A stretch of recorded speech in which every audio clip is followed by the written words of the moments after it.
नमस्कार मित्रों, मैं पंडित गौरव कपिल।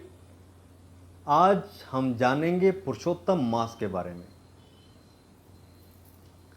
इस बार पुरुषोत्तम मास बहुत चर्चा में है। चर्चा में क्यों है? क्योंकि ये श्राद्धों और नवरात्रों के बीच में पड़ गया।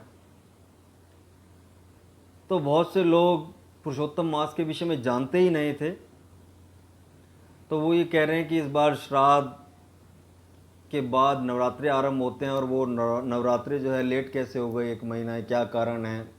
जिनको पुरुषोत्तम मास के बारे में पता ही नहीं, तो वो इसलिए जो है ये पुरुषोत्तम मास इस बार बहुत चर्चा में है।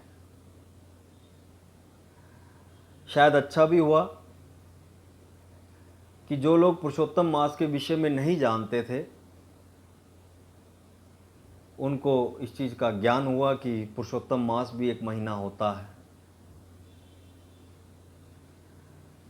हर चीज़ कुछ सिखाती है, क्योंकि इस बार ये श्राद्धों और नवरात्रों के बीच में पड़ गया और ऐसा बहुत सालों बाद हो रहा है।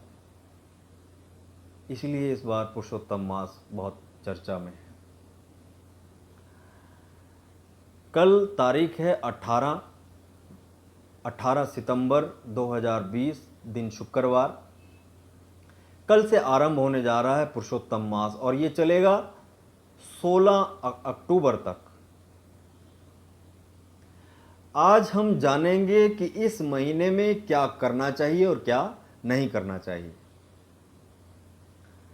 पहले जानेंगे कि हमें क्या नहीं करना चाहिए। मित्रों, इस महीने में विवाह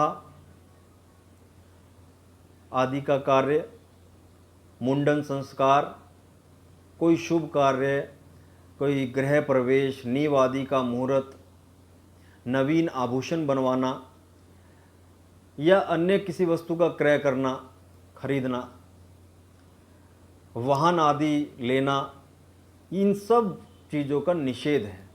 इन सब कार्यों का निषेध है। ना इस महीने में विवाह आदि करना चाहिए, ना मुंडन आदि संस्कार, ना गृह प्रवेश, ना नींव का मुहूर्त, नया वाहन आदि खरीदना या फिर कोई और वस्तु घर के लिए खरीदना। ये सब कार्य इस महीने में नहीं करने चाहिए। और हाँ, यदि अगर बालक घर में पैदा होता है, उसके निमित्त हवन आदि करना है, यज्ञ आदि करना है, तो वो कर सकते हैं। या फिर अगर आपका जन्मदिन इस महीने में पड़ रहा है, उस जन्मदिन पर आप हवन आदि करना चाहें, बिल्कुल करिए, बहुत शुभ फल देने वाला है। और वह जन्मदिन पर हवन तो वैसे भी करना ही चाहिए, अच्छा रहता है, बहुत शुभ फल देने वाला है, बहुत पुण्य देने वाला है। तो इस महीने में जो है प्रभु की भक्ति बहुत ही शुभ फल देने वाली होती है। ये महीना पूजा पाठ के लिए अत्यंत शुभ है। रोग निवारण या कष्ट निवारण के लिए यदि कोई मंत्र जाप, कोई अनुष्ठान यदि आप करना चाहें या करवाना चाहें, बिल्कुल करिए, उसका बहुत लाभ मिलता है। किसी को कोई रोग आदि है या कोई कष्ट आदि है, उसके निवारण के लिए अगर आप कोई जाप आदि करना चाहें या करवाना चाहें तो अवश्य करवाना चाहिए। रोग निवृत्ति के लिए किए गए मंत्र जाप, अनुष्ठान बहुत ही पुण्य फल देने वाले होते हैं। ये महीना पूजा पाठ के लिए बहुत ही शुभ बताया गया है। कहते हैं कि इस महीने में, इस मास में नियम पूर्वक संयमित रहकर भगवान विष्णु एवं शिव की पूजा अर्चना करने से अलौकिक आध्यात्मिक शक्ति प्राप्त होती है तथा मृत्यु के बाद किसी प्रकार की अधोगति का भय नहीं रहता। किसी प्रकार का कोई जो है भय नहीं रहता। इसलिए भगवान शिव, भगवान विष्णु, इनके मंत्र जाप, इनकी पूजा पाठ अवश्य करें। माँ दुर्गा या जो भी आपके इष्ट हैं, उनके मंत्र जाप, उनकी पूजा पाठ अधिक से अधिक जितना आप कर सके अवश्य करनी चाहिए। ये महीना पूजा पाठ के लिए बहुत ही शुभ है, तो जरूर करें, अवश्य करें। इस महीने में पूजा पाठ अवश्य करें। जप तप दान, ये सब बहुत ही पुण्य देने वाला होता है।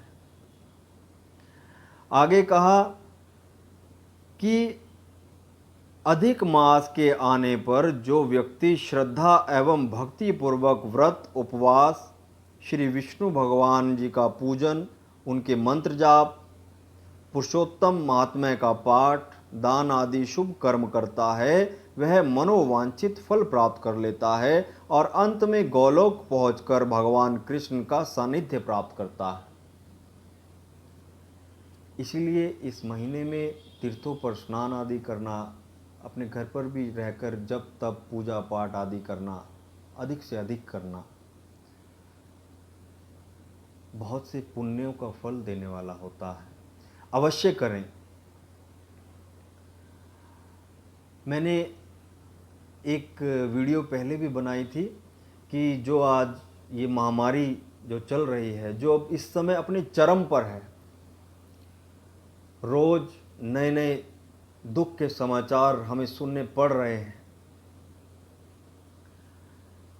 तो उसके लिए मैंने एक मंत्र बताया था, माँ दुर्गा का एक मंत्र, ओम जयंती मंगला काली भद्रकाली कपालिनी दुर्गा क्षमा शिवा धात्री स्वाहा स्वधा नमस्तुते।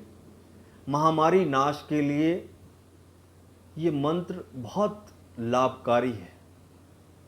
इस मंत्र का इस समय में अत्यधिक जाप करना चाहिए और करें, ताकि हम इस महामारी के चंगुल से बचे रहें। बहुत से घर इस महामारी ने जो है उजाड़े हैं। तो दुर्गा सप्तशती में माँ काली माँ दुर्गा का ये मंत्र महामारी नाश के लिए बताया गया। इस मंत्र का भी अत्यधिक इस समय पर जाप करें और इस पुरुषोत्तम मास में भक्ति के कार्य अधिक से अधिक करें, जप तप अधिक से अधिक करें, उसका बहुत पुण्य फल मिलेगा। आज्ञा चाहता हूँ, आज के लिए इतना ही। फिर मिलूँगा फिर से किसी नई जानकारी के साथ। नमस्कार।